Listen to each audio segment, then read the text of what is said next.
You ask Tiger to solve. This deals with linear equations with one unknown. The final result is k equals -1/3. Let's solve it step by step.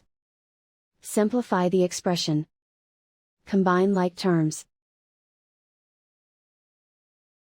Group all constants on the right side of the equation. Subtract 1 from both sides. Simplify the arithmetic.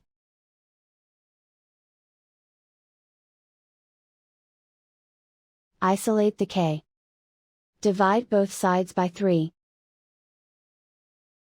Simplify the fraction. And so the final result is k equals -1/3.